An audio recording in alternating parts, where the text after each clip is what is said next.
Olá pessoal, eu sou o Ítalo Cássio, estudante de Medicina Veterinária, e a gente vai falar um pouquinho agora sobre necroses, sobre na verdade os padrões da necrose.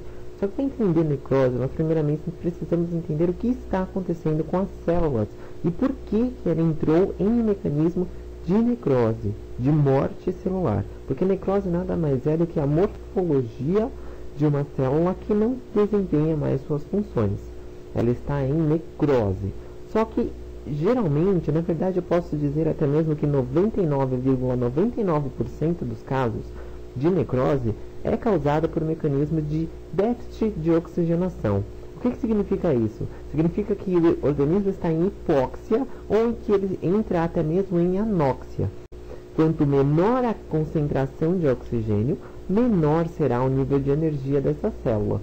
Então eu estou falando que essa célula precisa de energia, já que estamos falando de células animais, ela precisa metabolizar primeiramente substâncias para que essas substâncias sejam transformadas em adenosina trifosfato, que é o principal substrato para a utilização de energia dessa célula. Então, o que acontece quando o organismo entra em hipóxia? Qual a principal organela necessária para desempenhar a função de fornecimento de energia para essa célula? A mitocôndria. E lá na mitocôndria, quando a oxigenação cai, quando cai o nível de oxigênio, ela necessariamente precisa de oxigênio para desempenhar a função que é de produzir ATP pelo mecanismo das suas funções metabólicas específicas, que a gente não vai entrar muito em detalhe, mas é lá o ciclo de Krebs, as lançadeiras e todo o mecanismo de geração de energia que numa aula de bioquímica a gente pode até falar mais aprofundado sobre isso. Só que agora nós precisamos entender o que é a necrose. Então, o oxigênio começou a se reduzir na célula, não tem como essa mitocôndria começar a funcionar normalmente. O que ela faz? Diminui a produção de ATP. Só que quem sofre com isso? Quem sofre com isso são todas as organelas e todas as estruturas que necessitam de ATP para desempenhar suas funções vitais.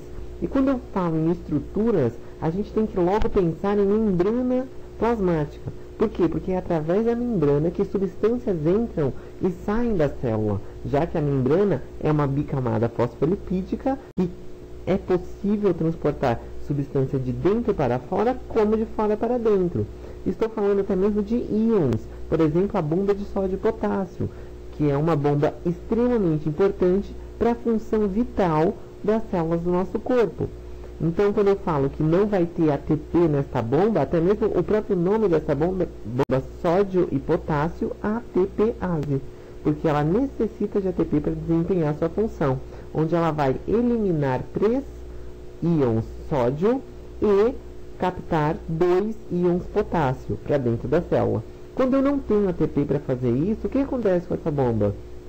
A entrada de sódio na célula começa a ficar exacerbada. E com a entrada de sódio vem também a entrada de água para dentro dessa célula.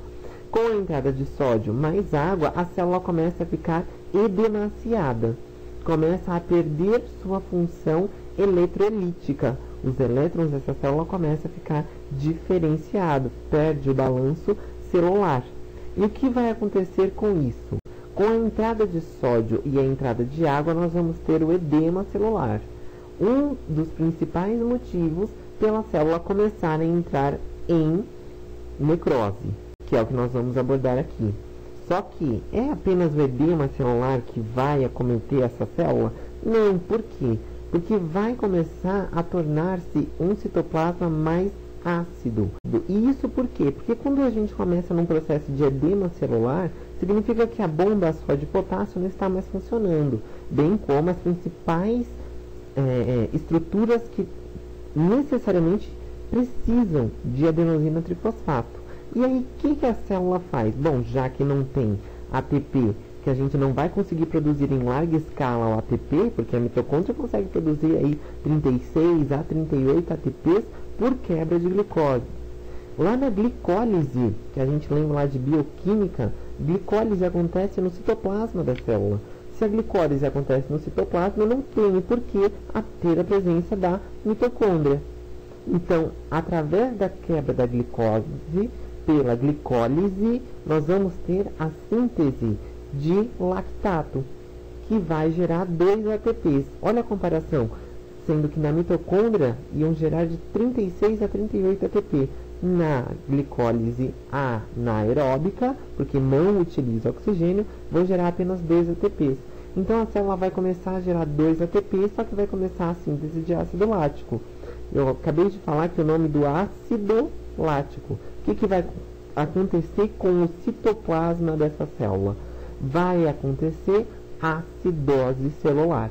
Essa célula vai entrar em um processo de acidificação, o que gera o citoplasma mais eosinófilo, porque quanto mais ácido está, mais róseo esse citoplasma tende a ficar. Bom, agora que a gente já introduziu que a necrose vai ser causada pelo edema celular, pela carência de ATP, pela síntese de ácido lático, como que essa célula vai se comportar com esse citoplasma ácido? O que vai acontecer se as organelas começam também a sofrer com a desestabilização de pH, com a desestabilização de equilíbrio eletrolítico? Como exemplo deste desequilíbrio, a gente tem uma manifestação final da célula que sofreu lesão irreversível, que é esta imagem que vocês conseguem ver nessa foto, que foi, na verdade, inoculada por uma peçonha de cascavel, que causa uma necrose tecidual bastante grande devido a uma proteína que é similar à trombina. E que proteína é essa? É uma proteína inoculada por animais peçonhentos, que ela vai fazer com que haja coagulação intravascular. E isso causa hipóxia e anóxia. Eu já disse que a quantidade, a concentração de oxigênio influi diretamente no mecanismo de necrose celular, já que 99,99% dos casos é gerada por hipóxia e anóxia. Só que é apenas hipóxia e anóxia que o organismo vai sofrer a necrose, o processo necrótico? Não. A gente tem também, por exemplo, agentes físicos, como aumento do pH, variação de temperatura e, por exemplo, a eletricidade também, que entra numa célula, pode desestabilizá-la e gerar uma autólise ou até mesmo uma apoptose, que seria uma morte programada de célula, que é menos grave do que uma necrose. Agentes químicos também, como por exemplo drogas que desestabilizam a membrana celular, desestabilizam neurônios, podem gerar algum tipo de necrose. Agentes biológicos como vírus, bactérias, alguns protozoários, alguns metazoários também podem gerar esse processo necrótico celular, bem como distúrbios imunológicos, distúrbios nutricionais e distúrbios genéticos também podem gerar este processo necrótico da célula, sendo que existe um ponto de retorno. Por que este ponto de retorno? Porque se ultrapassar este ponto de retorno, é impossível que a célula volte às suas funções vitais normais. Ela vai ter alteração. Se ultrapassou o ponto de retorno, significa que nível de oxigênio baixou, nível de produção de ATP baixou, concentração do íon sódio dentro da célula aumentou e de potássio reduziu. Então nós vamos ter uma perca de instabilidade. Vamos começar com acidificação e gerando necrose propriamente dita. A primeira necrose que a gente vai estudar é a necrose de coagulação. A necrose de coagulação, ela tem um aspecto bastante interessante. Por quê? Porque a área torna-se pálida. Presta atenção na área deste córtex renal, como ela está pálida. Tem perda de brilho, tem perda de textura, tem aspectos geralmente em literatura descrito como aspecto de albumina. Ele tem um inchaço tecidual. É bastante característico de necrose de coagulação ter um inchaço tecidual. E é causado por quê? Por isquemia ou principalmente por hipóxia e anóxia. Geralmente a isquemia vai levar a hipóxia e a anóxia. Por quê? Porque a isquemia não vai apenas ser responsável por carregar o suprimento necessário para aquele órgão, mas também por gases necessários, como por exemplo o oxigênio, que é um gás bastante importante que precisa estar presente para que a célula consiga se manifestar, consiga realizar suas funções metabólicas normalmente. Já explicado anteriormente, todo o processo que é necessário para a célula. Se não tem oxigênio, a mitocôndria começa a entrar em falência. E havendo falência dessa mitocôndria, a célula começa a ficar demasiada, com citoplasma eosinófilo e gerando acidofilia e, consequentemente, gerando a necrose. Necrose neste aspecto, falando de necrose de coagulação, sendo que, lembrando que 99% dos casos de necrose é por hipóxia e anóxia. Na imagem de necrose de coagulação, a gente vai ter a presença de... Isso falando em aspectos microscópicos, a gente vai ter o corpúsculo renal. E nesse corpúsculo renal a gente consegue ver a presença do citoplasma bastante eosinófilico, ou seja, bastante róseo. Por que róseo? Porque aumentou a acidofilia, aumentou a produção de ácido lático pelo processo de glicólise. As células, elas são definidas, elas têm a manutenção da arquitetura geral do tecido. Ela perde nitidez dos elementos nucleares e entra em picnose em alguns núcleos, como esses pequenos pontos azulados, basófilos, que podem ser descritos como núcleos picnóticos. Existem alguns que são chamados de cariorrex. O que é isso? É quando o núcleo fica fragmentado, quando ele perde a sua capacidade realmente de síntese de proteínas. E o último estágio é o núcleo em cariólise, ou seja, a lise desse núcleo. O núcleo simplesmente desaparece.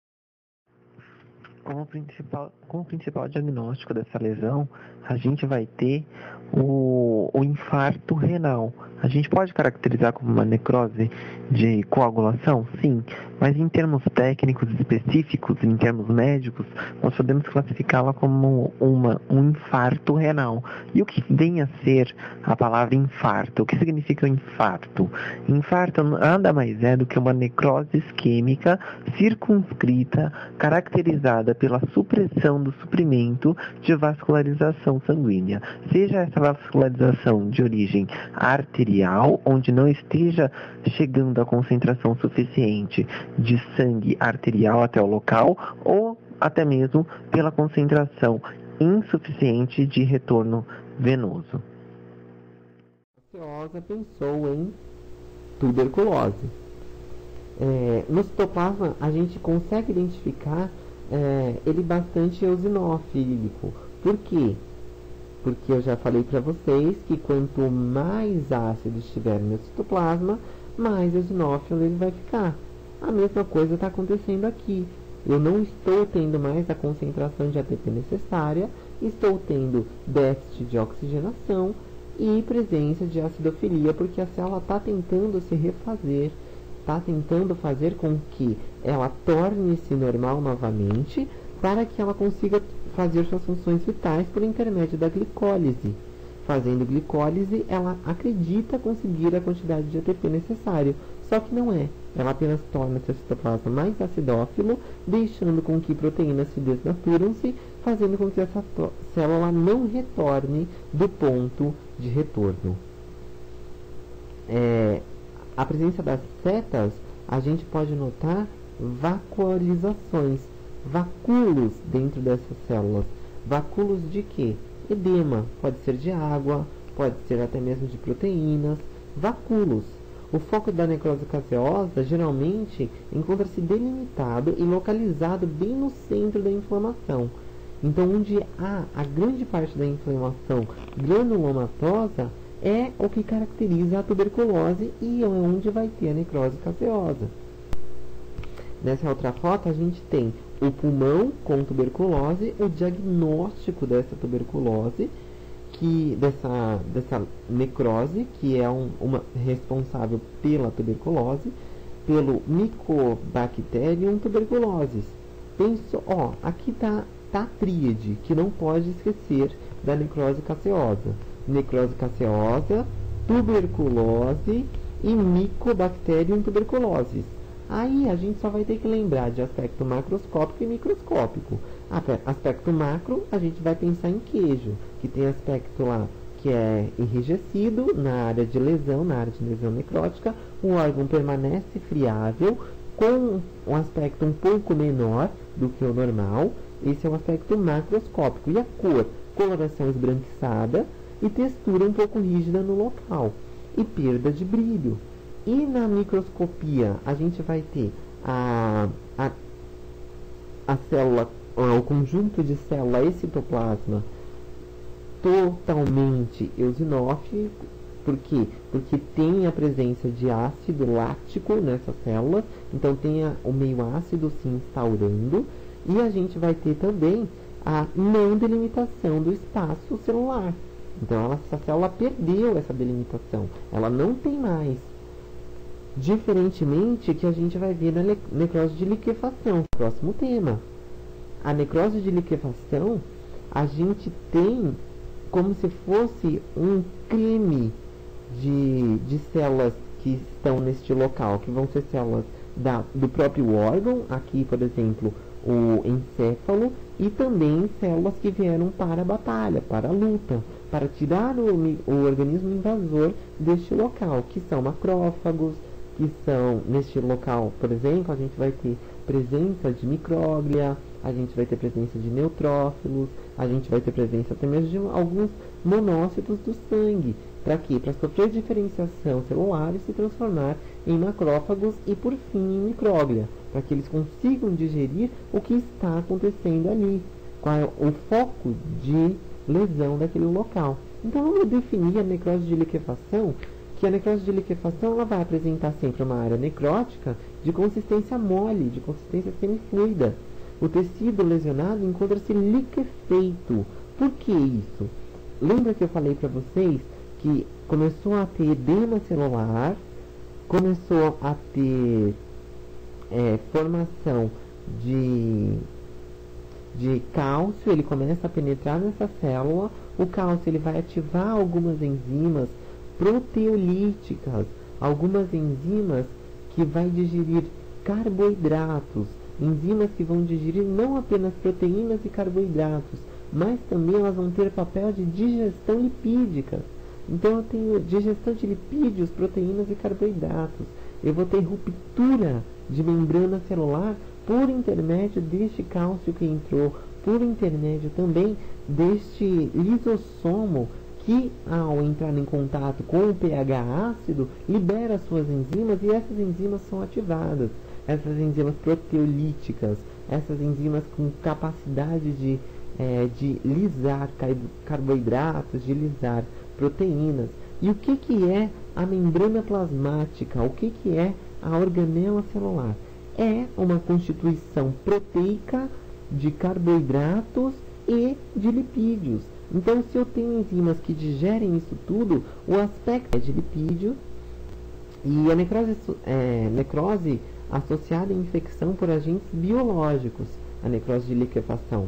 Então, assim como a necrose caseosa, a gente tem uma tríade, aqui na necrose de liquefação nós também teremos uma tríade, onde nós não podemos esquecer que necrose de liquefação, bactéria e neutrófilo.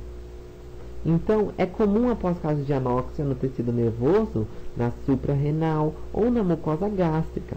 O processo de liquefação é desencadeado após a liberação em cascata de enzimas lisossômicas. Nas inflamações purulentas também ocorre esse tipo de necrose tecidual, produzido pelas enzimas liberadas pelos leucócitos, os exudatos, formação de pus por polimorfonucleares. Então, são processos decorrentes um do outro que vai gerar uma necrose. Bom, e a encefalomalácia, como eu já disse, vai ser a necrose em área de encéfalo. Então, qual é o diagnóstico dessa lesão? A gente pode falar que é uma necrose de liquefação? Podemos falar que é uma necrose de liquefação.